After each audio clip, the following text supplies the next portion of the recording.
Yasir Hasani është treguar spektakular në Korenë e Jugut, sulmuesi kombëtares ka shënuar dhe asistuar ndaj Anyang, ndërsa Gwangju fitoi 2-1.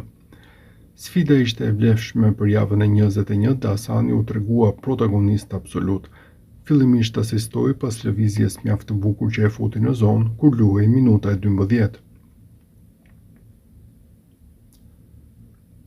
Më pas shënoi golin e dytë në minutën e 38 për të vullosur rezultatin përfundimtar.